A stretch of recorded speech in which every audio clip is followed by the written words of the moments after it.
Good afternoon. I want to begin with a fascinating story from the Middle Ages. It's about a pope named Gregory and a king named Henry IV of Germany.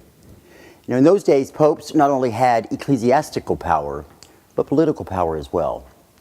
In a dramatic move, Pope Gregory excommunicated King Henry IV while he insisted on divorcing his wife Bertha of Savoy. This was not only devastating to Henry spiritually, but politically, for this made Henry ineligible to sit on the throne of Germany. The king, who well knew what the Pope expected out of him, came to Rome to do penance and to seek absolution. He found that the Pope was away in the mountains, and so during the harsh winter of 1077, King Henry IV and his servants made a long and dangerous journey through the snowy mountains of northern Italy to meet with the Pope. They met in a small town called Canossa in the mountains of northern Italy. When Henry and his retinue arrived, the Pope humiliated Henry further by making him wait in the bitter cold for 3 days before finally agreeing to see him. Reliable accounts state that when Henry was finally permitted to enter the gates, he walked barefoot through the snow and knelt at the feet of the Pope to beg forgiveness. As a result, the Pope granted him absolution. Now contrast what Henry IV did to obtain absolution for his sins and what you and I were forced to do to obtain our salvation. It is not we who make a journey to a remote place in order to satisfy God. It is not we who stand cap in hand waiting to be recognized, seeking to be brought in out of the cold, longing to be forgiven. In Jesus Christ, it is God who has made this journey on our behalf. The poet writes, "I sought the Lord, and afterward I knew. He moved my heart to seek him, seeking me." The journey of salvation is not our journey, but Christ's. He is the pilgrim, the pioneer. As the writer of Hebrews puts it, it is he who walks the Via Dolorosa, the way of suffering. It is by his initiative that we are saved, not our own. The journey of salvation begins in a garden called Gethsemane. Every year, Gethsemane. That is, of course, the place where Jesus went to pray on that climactic night when he was betrayed. Jesus withdrew a stone's throw from his disciples, knelt down, and began to pray, "Father, if you are willing, take this cup from me. Yet not my will, but yours be done." Luke 22, verse 41 through 42. Now, Luke tells us that Jesus' agony was so great that his sweat became like great drops of blood falling upon the ground. You and I have had our Gethsemanes, haven't we? Anybody who has ever sought to do God's will has wrestled with difficult decisions. To be a disciple of Jesus Christ is to make a commitment to a style of living that involves personal sacrifice. It involves our time, our personal resources. It could even require our lives. History is filled with stories of personal Gethsemanes, where persons have been willing, because of their commitment to Christ, to pay the ultimate price. Jesus prayed in the Garden of Gethsemane over a decision only he could make. When he came back to his disciples, he found them sleeping. How human is that? Some of us may be sleeping while someone very close to us is agonizing over a deep and potentially devastating decision, and we are not even aware of it. While Jesus is still speaking to his disciples, there comes a crowd of men into the garden. One of them is Judas. It is with a kiss that Judas betrays Jesus. I suppose this event exposes evil at its ugliest. An enemy can be confronted, but when it is somebody you trust who stabs you in the back, when a kiss becomes the instrument of betrayal, when darkness masquerades as light, that is when we see how twisted the human spirit can become.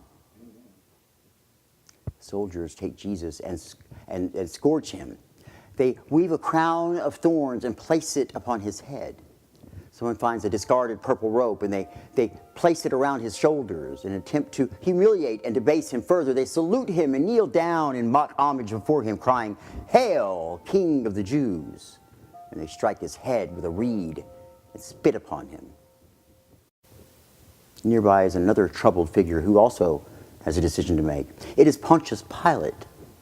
He has examined Jesus and found no evidence that he has committed any crime. Even more disquieting, Pilate's wife has had a dream about Jesus that has greatly disturbed her. Have nothing to do with this man, she warns her husband.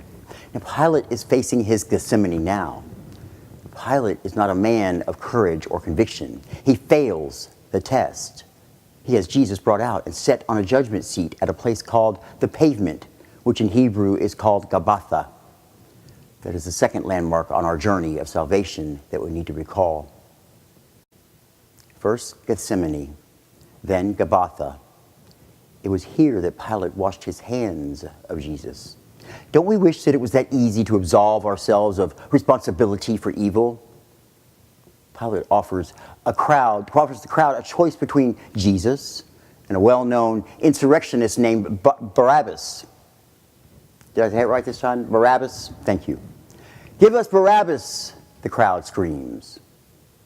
What shall I do with the one who is called the King of the Jews? Pilate asks. Crucify him. Crucify him, the mob chants with frightening intensity. Even the nails of the cross could not have pierced Jesus' soul like the chants of the mob. These were his own people. This was his beloved Israel. These were God's chosen people. And now they were screaming, crucify him, crucify him. Rejection always hurts. All of us want to be recognized and appreciated. Of course, rejection is part of life. We know we cannot please all of the people all of the time. Sometimes we can't please anybody. A retired man tells how he always used to go to the old Bill Meyer Stadium in Knoxville, Tennessee to watch the city's minor league team play baseball. He says that there was an old man at the stadium who never missed a game. He would sit in the same seat each game, and invariably he would offer the same chant. Whenever a Knoxville player came up to bat, he would yell, "Walk him, pitcher, walk him." If the pitcher should walk the batter, then the old man would yell triumphantly, "You walked the wrong man, pitcher, you walked the wrong man." Sometimes no matter what you do, you can't win. I like the attitude of George Whitefield, the great evangelist who worked with John and Charles Wesley.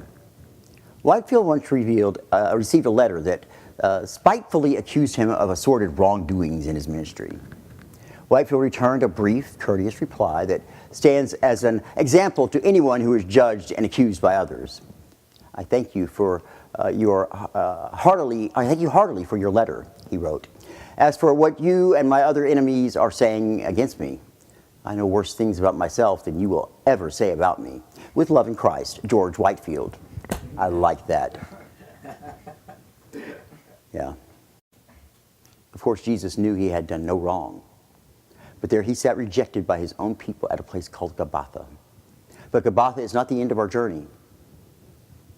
From Gabbatha, our story moves to the third stop on the journey of salvation. It is, as you may have already guessed, a hill called Golgotha, the place of the skull. The soldier was compelled to passerby Simon of Cyrene to carry Jesus' cross.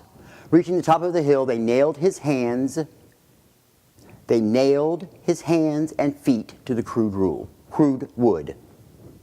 They nailed his hands and feet to the crude wood.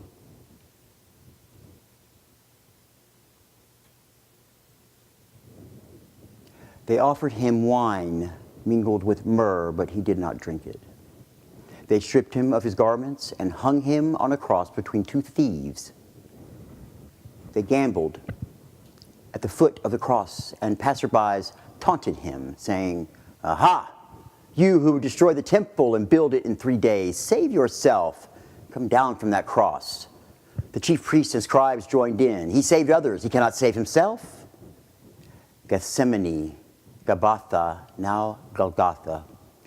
Father, forgive them, he prays, for they know not what they do.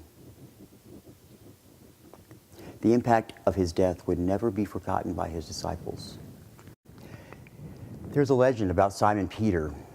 When the persecution of Christians by Nero was at its height, Simon Peter was urged by other Christians to flee from Rome. Since discretion is usually the better part of valor, Simon Peter complied with their wishes. But as he was fleeing the city, he encountered a mysterious figure. As the person drew nearer, he recognized Jesus and said to him in Latin, "Quo vadis, Domine?" Where are you going, Lord? Back came the answer, "I am going to Rome to be crucified again, because my servant Peter is leaving the church." With tears of repentance and shame, Peter turned back to Rome and went to his death. The death of Christ had a tremendous impact on his disciples. It still has an impact on thoughtful persons today. How can you and I live such mediocre lives in the light of what Christ has done for us? He hangs on the cross for 6 hours. So great is his agony that he cries out, "Eloi, Eloi, ma sabachthani," which means, my God, why hast thou forsaken me?" Only a person who has experienced such physical and emotional pain can properly empathize with such a plaintive utterance. Then suddenly there is a loud cry, and the struggle is over. A centurion who watches him die is heard to exclaim, "Truly, this man was a son of God." But fortunately, the story does not end at Golgotha. There was near the place he was crucified a garden. In that garden was a new tomb in which no one had ever laid. It was in that tomb, late on a Friday evening, they placed the body of Jesus. The following Sunday morning, just before the sunrise, some women came to the tomb to anoint the body with spices, as was their custom. But the stone was rolled away from the tomb. The body was gone. 2 men stood by them in dazzling apparel and said to them, "Why do you seek the living among the dead?" Soon the news traveled throughout the region. "He is alive. He's alive."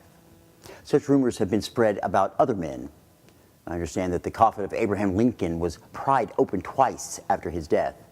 The first time was 1887, 22 years after his assassination. 14 years later, the grisly deed was repeated. Both times, the rumor had spread that Lincoln was not really dead. The rumors took on so much credibility that it became important to government officials to prove them false. And such rumors have popped up throughout history concerning famous people. The difference in the instance of Jesus was that he began making appearances to his disciples. So dramatic were these appearances that the lives of those who experienced them were turned upside down. There were the scars in his hands, in his feet, and his side. "My Lord and my God," cried doubting Thomas. It was incredible, but it was true. He is alive. He's alive because he is alive. We can live too. The journey of salvation, Gethsemane, where he wrestled with the mission for which God had sent him. Golgotha, where he was rejected by his own people. Golgotha, where by his death he reconciled the world unto God. And the garden tomb, where God resurrected him to live forever in the hearts and lives of those who know him to be Christ. Where does that leave us? St. Paul gives us a clue when he writes, "All this is from God, who reconciled us to himself through Christ and gave us the ministry of reconciliation." That God was reconciling the world to himself in Christ, not counting people's sins against them. And he has committed to us the message of reconciliation. We are therefore Christ's ambassadors, as though God were making his appeal through us. We implore you on Christ's behalf, be reconciled to God. God made him who had no sin to be sin for us, so that in him we might become the righteousness of God. So the last stop on the journey of salvation is our town, as we seek to tell the good news, as we seek to make disciples of all men and women, as we seek to be ambassadors for Jesus Christ. For you see, the story is not over. The process still goes on, and it will go on until the day comes when every knee bows and every tongue confesses that Jesus Christ is Lord to the glory of God the Father. Amen.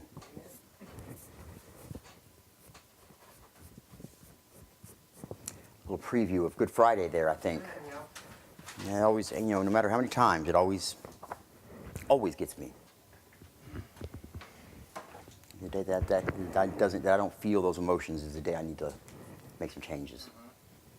All right. Compliments, concerns, suggestions, or complaints. Feedback at DallasVLC.com. Pretty self-explanatory. Compliments, concerns, suggestions, or complaints. If I could say it, it'd be real easy. Concessions. Here's the deal. Compliments, that's the one we really like. All the rest, it's all for you. Anything you have to say for us, feedback at DallasVLC.com. All right. If you have not had the chance to do so yet, please take the time to download the Pray.com app. Join the church and leave a legacy of helping others. This is a place where I go every day and I post a nice scripture reading or prayer, something very small, very light, very easy to read, in 2 seconds really to read it. It reminds me to pray for you, and I hope it reminds you to pray for me. We are here as your church and your family, and we're always here, 7 days a week, not just on Sunday. So that's to remind you of that. Also, great place to go and tithe. Tithing is very important, and it's a requirement of the church. We need you to tithe, in other words, to keep this church open, to keep the doors open, to keep us alive. And you can do that here. It kind of makes it easier. You don't have to remember every week, or if you can't make it every week or whatever. You do your tithing on your credit card or your banking account. It automatically does it every week for you, and it's done. Or you can do a one-time thing as well. It's all up to you. But go down to the Apple Play Store, Apple App Store, the App Store, or the Google Play Store, and download the Pray.com app. Okay. Requests for prayers.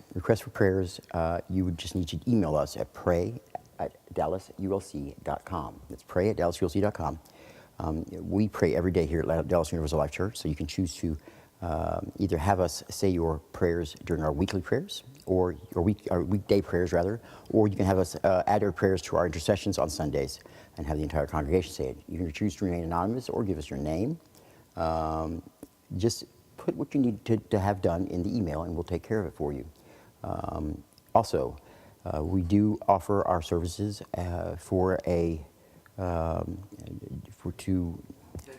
Sorry, the word just wasn't coming to me, was it? Dedication, to honor somebody during the service. And we say the service in their name. So it could be either somebody who is passed on and dedicating that service in memory, or I like even better when they're still here for their graduation, their birthday, their wedding anniversary, their whatever. Yeah, just a random day. Say, hey, I love you. This service is for you. I would be honored. I think that's an honor to have a mass or a service said in your name. So to do that, again, pray@DallasULC.com. All we ask for that is that you, if you're able to, give a small donation to the church to help cover the cost of that service. And that gets that going for you, okay? All right.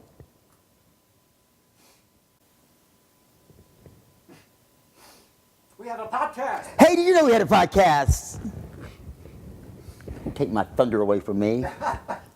Waited too long. Lord, I just had to give that evil look, Yeah, we do have a podcast, and it's a lot of fun, and it's different than being here. It's different than watching us on YouTube. And if you haven't done it yet, I suggest you do, because it's a lot of fun. And there's some neat things on there that happen, and you catch something. I always catch something different on the podcast than I do watching or listening anywhere else, or even being here in person. It's just a totally different experience. It's just, if you haven't done it, go do it. And you do that by searching for Your Path with Bishop Mark. Your Path with Bishop Mark. Anywhere you want to go in your search engines. Or you can catch us on Anchor, Pocket Casts, Stitcher, Apple Podcasts, Radio Public, CastBox, Breaker, Spotify, Pocket Cast, I said that one already, or TuneIn. Let's try one more time.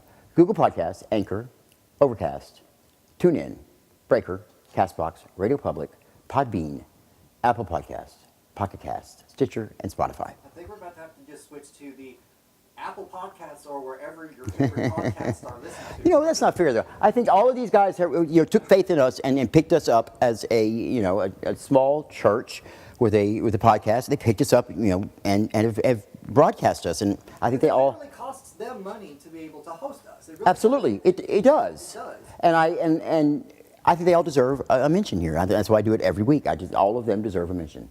I think there's actually a couple more out there that we don't know about. I know that. The one in the media server thing we use, Plex is now doing. Yeah, Plex is and I think, podcast. and I know I can listen to our podcast on there. Really? So yeah, I can listen to it on I there. don't have it on my server. That's pretty cool. I'll listen to Pretty cool. Anywhere, look, folks. just go to your search engine and type in Your Path with Bishop Mark. Your Path. Or if you already have one of these wonderful providers, go to them and Your Path with Bishop Mark. We're right there. Come check us out. We appreciate that. Now, with that wonderful news comes some of the tough news.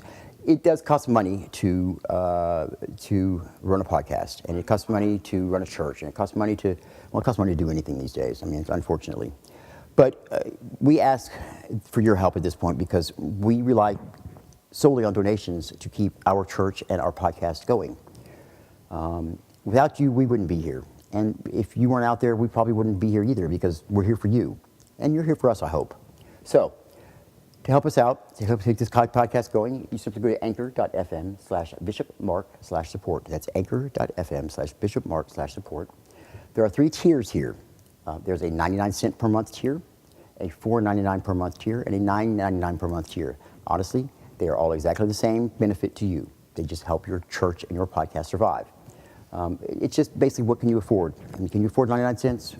Great, please help us out. Can you afford $40 a month? Great, help us out. I'm sure there's a place on there where you can do that too. And we appreciate that, and we hope that you find that our value here is worth helping us out in that way to help us keep going for others as well. If you don't want to do it that way, you can always go to our website, dallasulc.com, and there is a support page there where you can go and do it all through PayPal. It's really easy. But we would like, if you could, to please support your podcast so we can keep coming to you every week with hopefully some of the Lord's word that's helping you get through life.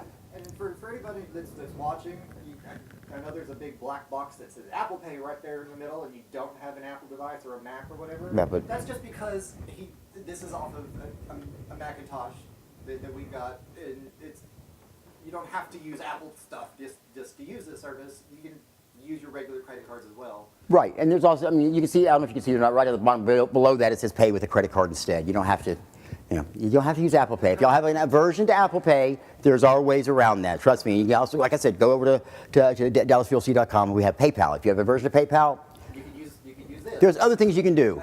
Okay? Just write us a check and send it in the mail. We'll take that too, All right. Okay, guys. It's getting closer, and I hope y'all are, 63 days. That's not like any time at all. That's a little over 2 months.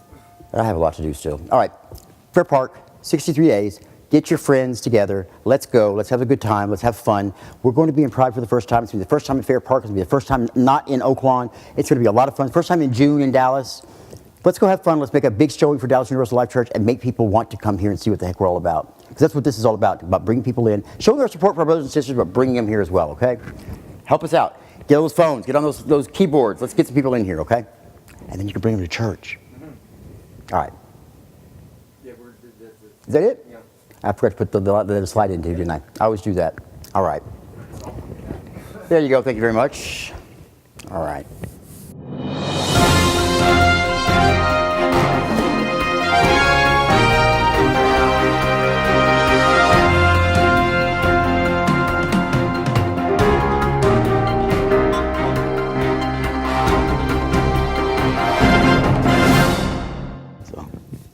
All right, so what'd you like? What'd you not like? What do you want to keep? What do you want to get rid of? Oh, yeah. Today we talked about the journey of salvation, and we had a little preview in the sermon of basically, that Holy Week going on, and it ended up. How did it end up? What's the saying at the end of the sermon there about the journey? Where is the journey going now? We ended with Jesus, right? Is it over? No, it's never. That's the point. It's never over. Okay, so where's the journey going now?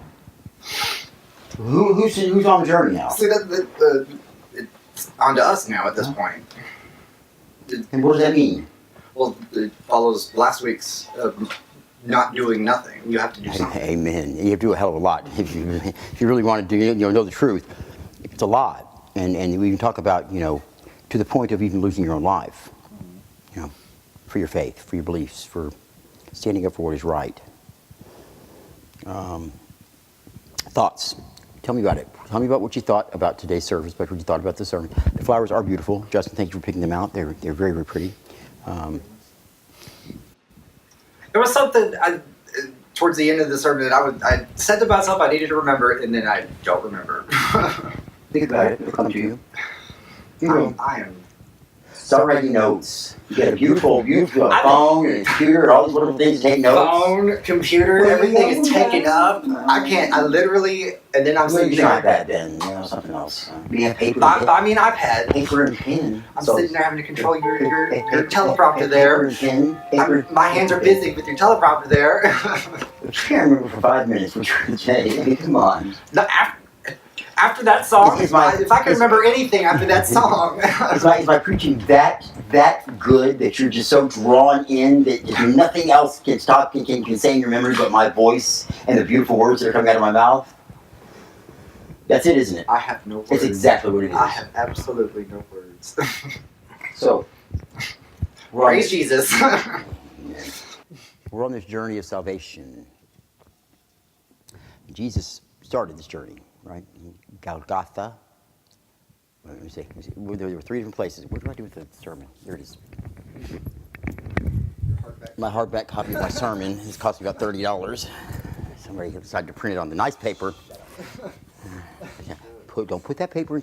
Put that in the other one. Trust me on this one. Put it in the. I got it. I wasn't listening. I did whatever I wanted. That doesn't surprise you one bit. At least I didn't hit it though. True. So, let me sing find this little spot here. Here we go. So we started with, okay, here we go. Gethsemane. Oh, there was a good one. I said it right. Gethsemane. The third time's the charm. Then Gabbatha, and then Golgotha. Gethsemane, Gabbatha, and Golgotha. Right? So those were where Jesus started at the garden, right? And then Gabbatha, which was what? The hill. No, the hill was the last one. Gabbatha was what? You're asking me to remember names of things. Okay. Gabbatha was where he was when he was being, where he was being, where he was with Pontius Pilate. Okay, that's where Gabbatha was. Gabbatha. And then there's 3 different ones: Gethsemane, Gabbatha, and Golgotha. Golgotha is the hill of skulls. That's where he was crucified. Gabbatha means, let me see if I can remember what it is. It's like the stone something, or so you would say. So I think in the future Gabbatha. we're going to print it like that, and you're going to start flagging these different definitions that you know you're going to come back. Well, yeah, I know what they are. Okay, so. Yeah, I know. I kind of ran out of time again. We were. I wasn't. You just got a little hurried there at the end. We got a little bit. Okay, that's where Pilate washed his hands of Jesus. It's actually. I don't think I said the name of what it means. Did I? Yeah, here it is. It's the pavement. I was close. The sidewalk. I said the pavement. In Hebrew, it's called Gabbatha. Gabbatha. Okay. It's a second. And then Golgotha, which is the hill of skulls. And then what? After the head, there was one other place before. There was one other place that was the tomb, the new tomb, right? And then after that, where does it go? It falls on us. Falls on us. And explain to me again what that means. Tell me what that means. What do I do? What am I supposed to do? Am I supposed to go to these places and then follow Jesus' footsteps and get crucified and go to the tomb? Essentially, that is what ends up happening. Maybe not literally, but essentially that is a potential thing. It is. I mean, you want to be as Christ-like as possible. That's what you do, isn't it? But how do we interpret that into our daily lives? That's the question I have. It's being Christ-like ultimately. What does that mean? It's the simplest way of saying. What does that mean? What does that mean? Someone else can fill in. What does that mean? Anybody know? To be Christ-like, to be forgiving, loving, understanding, to give oneself to, I guess, to lend, even to just listen to someone, because sometimes, like, it's almost the equivalent of giving someone a hug or whatever, just like, you may just save that person's life just by Absolutely. listening to them. I have 2 words for you. And it pretty much sums it up, in my opinion, of what this means. And it's two words that are the most difficult things in the world to do when you put them together. And that's unconditional love. I mean, I proved it to myself when that prayer came on at the end here. Here I was kind of dissing somebody, right? At the end, we had a beautiful song we sang, and I was kind of dissing somebody because of their singing ability, and they're not here. And what came across on that prayer, but welcome everyone with open arms. Love them unconditionally. Even those who have been are against you, basically, you know. Oops. I said, God slapped me in the face there. And he did. He did. Unconditional love encompasses all those things you just said, if you think about it. Jesus unconditionally loved everybody. That to fathom in of itself is you know, look, not everybody's that lovable. I know at times I can be pretty tough to love. Believe me, I know. So that's the challenge.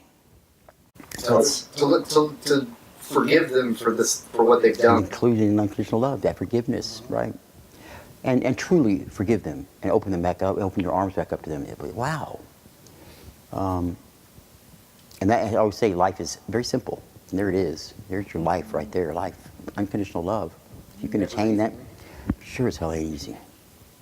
And we want to hold grudges. You know, we want to get revenge. We want to be mad. We want to fight. We want to teach them a lesson. But it's in that immediate moment that you have to stop yourself. And you know, Jesus Christ, even in that immediate moment, there's only one time we really see him get angry. I mean, he has a smart mouth at times. You know, woman, what do I look like, the caterer? You know. But that is still not. That's one of the places I'm going to, by the way, in Lebanon, is where he performed the miracle at Cana. When he changed the water into wine. That's one of the places I'm going to get to go. I'm very excited. That'll be really cool. Yeah. I'm thinking about recording a sermon there from there and bringing it back with me. I think that'd be fun. I'm getting so nervous. Anyway. So, what else you got for me today, guys? What's going on with your lives? What's going on with your Lent? What's going on with your preparation for the coming of Jesus Christ as our Savior, being crucified and saving our lives? What's going on with you in your lives that's helping you prepare for that? Besides just your church. Something. Are you preparing? Are you praying? Are you thinking about it? Did you give something for Lent? You know, it's only a few weeks away. I mean, this is April 1st is tomorrow. And I think it's when is Easter, the 21st? I believe it's the 21st. So it's 3 weeks. You all ready for potluck? You have decided what you're going to bring yet? No, not I'm yet. going to tell you something. The food is going to be off the chain, as Michael would say. It's going to be off the chain. What's off the chain? I'm telling you, we got some food coming. Bishop Mark is going to pat himself on the back on this one because he got some food coming. That's why you're broke. That's one of the reasons. That's one of the reasons.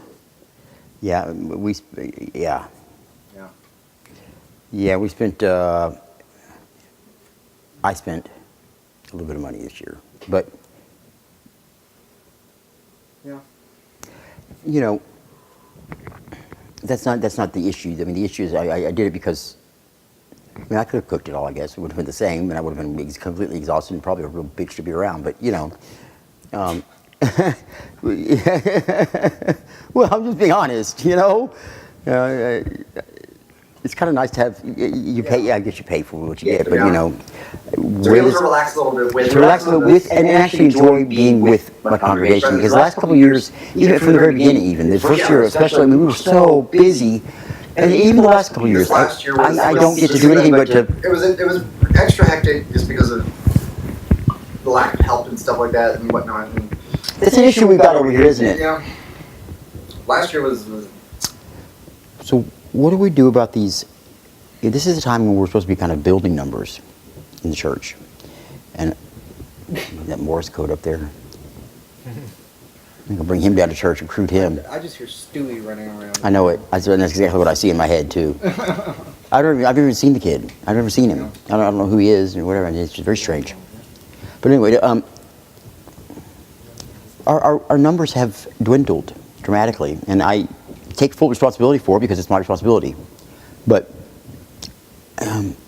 how can we? You know, you can't take ownership of people's actions. Well, no, but it's my responsibility. I'm not taking ownership for their actions, but it is my responsibility. It's my church. I'm the pastor, and ultimately, it falls on me. Yes, it is all of our responsibilities. So, what are we doing to change that? I know Deacon Partain is back at our congregation. That's a lovely thing. We're so happy he's back with us. Now we just have to convince him to stick with us and do all that lovely work that he used to do for us. Because I tell you what, no matter what you say, things ran a lot smoother with Deacon Partain here. They did, and we have sorely missed in the last 6 or 7 months. So, but no pressure, of course not. No. So what are we doing? Are you thinking about it? Because I think about it all the time. And I guess that's part of our job, is to think about things like that. Why are we not filling up the seats anymore? Why are we down to 2 or 3 a week instead of 5 or 6? What's going on? Am I doing something different? Is the church going in a direction that's kind of scaring people off? What's going on that we're not bringing in anybody? I never have any clue. I know, it's tough, isn't it? It's tough. Because, I mean, look, I'm pretty in your face, and I am. I'm not the normal pastor you're going to find at a church. I'm pretty in your face about things, and I have my opinion. I'm not saying you have to have it, but if you don't know me, you might think that you do have to have my opinion to be here. It's not the truth. I love a good debate.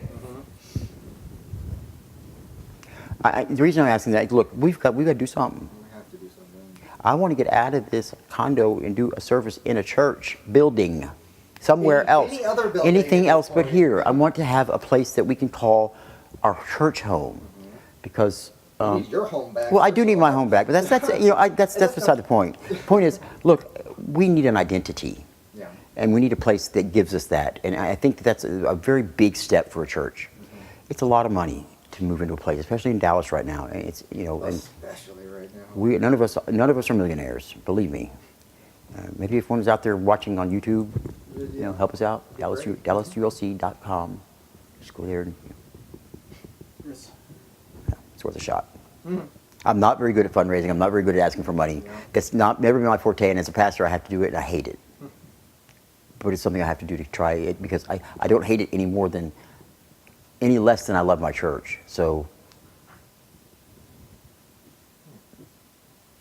Someone's coming in the door. Would you get the door, please? Sure. Hello. Hey, Scrooge, how you doing? Mark here?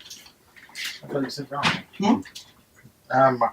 Mark? Yeah, come on in. Oh, I thought service is already on? No, we're right in the middle of the round table. Come on in. And, You're knocking the phone. we got about 5 more minutes. That's fine. So have a seat, and we're finishing up here.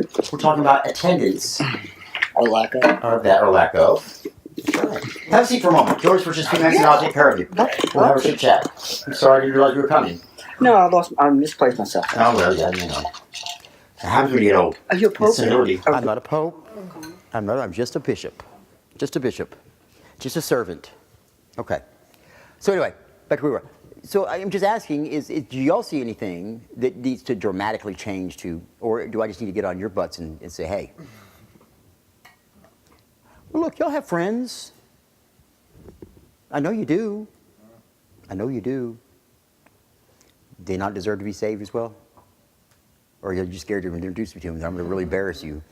Huh?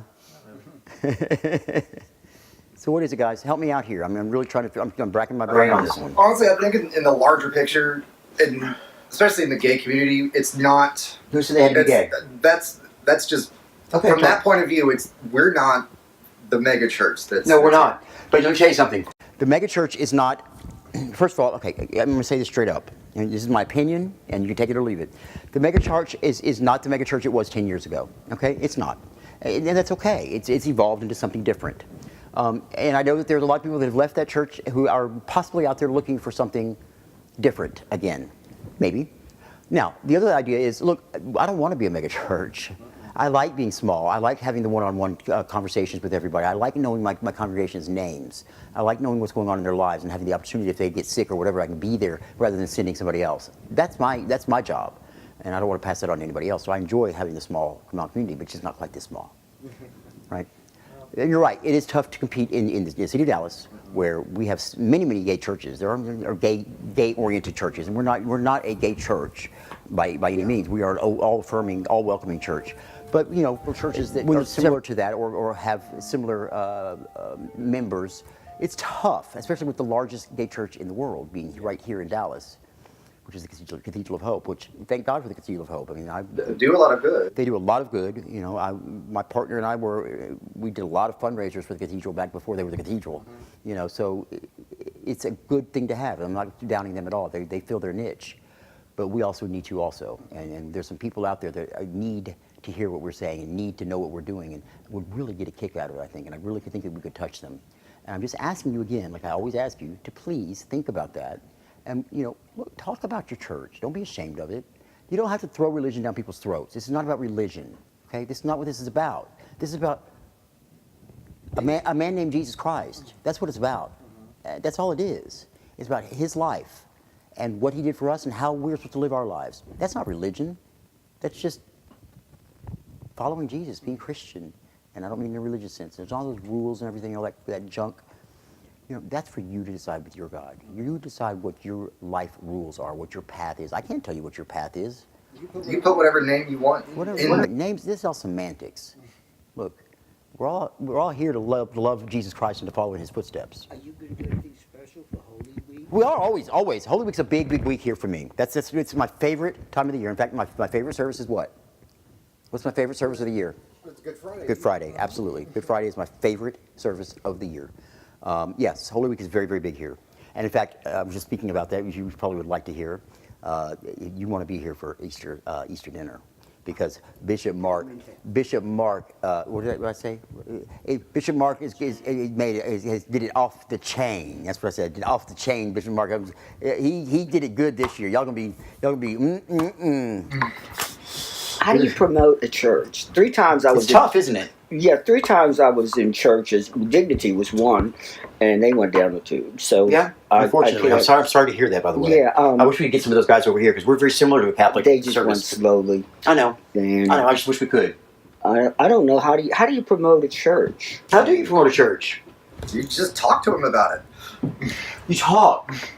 Could you offer some We do. guidance? We offer salvation.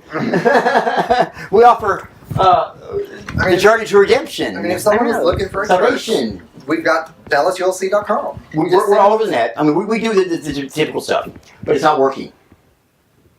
We've got It's not working. something. Is it? I mean, look, guys. I know, Gavin. You've been here with us. You know, you're on our board of directors. You know, you were on our board of directors. You're a deacon here at the church. You know, Michael's been here for a while. He's been working with the church and sees it and sees the hard work that goes into it. And I think you all get a benefit from it. I think you all see that there's something here, that there's a spark, that there's, you know, when we sing a song and we're all 3 walking away with goosebumps, something's up. And most of us with tears in our eyes, something's up. I don't know. I mean, you know, Word of mouth is your biggest thing. You got to get caught. Here's the problem with us, okay? In a non-traditional setting like we have, it's only families that start churches, okay? And families, you got a natural. I mean, it's natural. They're populating your church for you. Kids have no That's choice. our challenge, okay? We welcome children, obviously. It'd be great to have children here, but we don't have necessarily. There's not a lot of married couples coming in here right now. It's not a natural type of thing. So it's not going to happen. So here we are. There's a little, you know, how do we do it? Well, when you're on the bus, when you're with your friends, when you're this, when you're that, mention it. Yeah. Just mention it. Mark, hold on. Slow down a little bit for me, okay? Am I missing you? No, I'm just trying to keep up. Can you slow down just I can slow down a little bit. I get very excited about this because I talk about church. I know this is me. This isn't y'all's job, and it's not like what I have, but I talk about it all the time. I mean, to everybody. Aunt Patsy, poor Aunt Patsy. She's got to be so tired of hearing about my church. But she listens. She doesn't say a word. She listens and nods her head. how do you get put on the map? We're on the map. We're on Google Maps. We're on Apple Maps. We're on all of those. Quite literally, we are on the map at this point. But I mean, you understand what I'm saying? I do. I mean, And if you look at the church, well, of course, I always go back to how you have to look at the fastest growing community in Dallas is Hispanic. Absolutely, it is, and that's something we have to look at, and it hasn't hit us yet because we haven't had that issue. We hadn't had just Spanish speakers. At some point, I pray At some point, I pray that we have to have a Spanish-speaking a service. I pray that happens. Or at least to have someone to interpret for us Something. on, like our videos. and Something, whatnot. right. SAP, what's it called? SAP, secondary language, something or other, whatever. Anyway, yes, it's a dilemma with churches. There are tons of different ways to market your church. I mean, we do it through YouTube. We have our podcast, which is very popular, by the way. It's very popular. How many people you think you get? Well, We've had 5,000 hits since we started it. 5,000 listens. Yeah. And it's been about 6 or 8 months since we started. Right. We've been in church for our 3-year anniversary is coming up, but we've only done the podcast for about 6 or 8 months. Kids coming from Dallas or all over the country? They're mostly from Dallas, which I find interesting. There's some, there's some straggling one from all over the world, but it's amazing to me that we are. I think that's why I promote the podcast so much. I'm sorry, Gavin, I'm going too fast again, aren't I? That's why I promote the podcast so much, is because it does get out there and it is reaching more people. There are more avenues that it's being played on than just YouTube. Because with YouTube, you got to go to YouTube. The podcast, there's 12 different places 12 different ones on here that it's playing on right now. When you say a hit, does that mean people actually sit there and watch the whole thing, or you don't know? It could be for 1 second, it could be. It's not. They base it on how long they listen to it. It's got to be a majority of the time listen to it. They have to listen to a majority of it. And because, the reason for that is because our advertising is in the middle of the podcast, so they want to know that people are getting that far and hearing that advertisement. So because they actually pay. We actually do make a little bit of money off the advertisements, so which helps. So we're getting there. And of course, this year, another way we're going to promote us is we're going to be in Pride. We're going to be marching in Pride. We're going to have an entry in Pride this year. It's great. Look. Again, first of all, we need to understand our objective here is to support our brothers and sisters at Pride and to feel pride ourselves. Okay, that's the first thing. This is not a PR trip. It's not. I don't want everybody to think that's all it is. But look, let's be honest. While we're going, let's promote the hell out of ourselves because it's a great place to do it. Now we cannot. I mean, they're very strict on their rules this year. There's no handing out literature. Really? No. Anything you do pass out, you have to pay. It's called a throw fee. Yeah. Okay, and it's $100 and some odd on top of what we've already paid. Okay. And they have to approve everything that goes out because if you don't do it right, they will have you removed from the parade and possibly arrested and fine you for the littering and fine you for cleaning it all up. So there cannot be before we do this thing, we will all be going through this rule book because I read through it and it's extensive and they're not playing. It's Fair Park. It is Fair Park and they're not playing, but I'm excited about going. So. We've got to have a good showing. Is there any place that you could? I mean, this is a nice setup, and I'm really. It's great, impressed. and I'm honored to have it here. But Oh yeah, we went out of here too. We were just talking about that too. I want my house back. well, that's what I'm saying. Is everybody needs to be. And I'm pretty much immersed. I feel like sometimes like a Catholic a monk, because I'm always. That's what they are. I mean, you think about the Jesuits. I mean, they live at the schools and whatever. And well, let's not go there, right?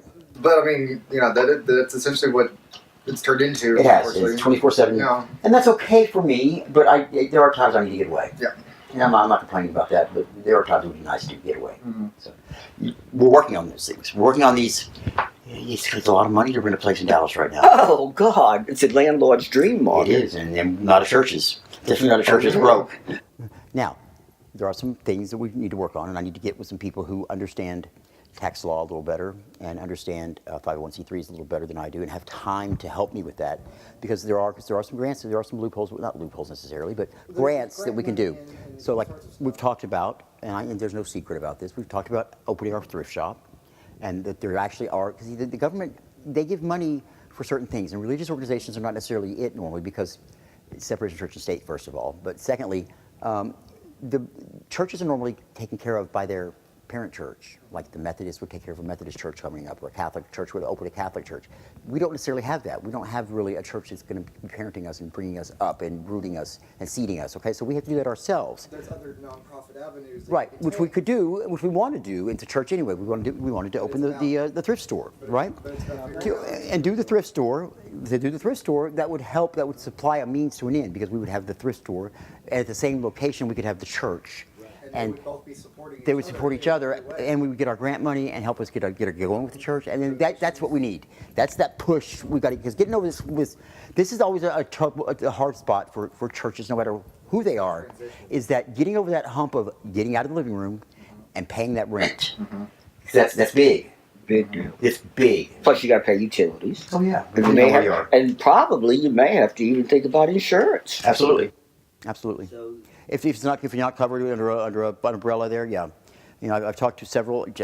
Believe me, I've worked on this. I've talked to several of the WeWork places and the shared whatnot. They want nothing to do with us. Yeah.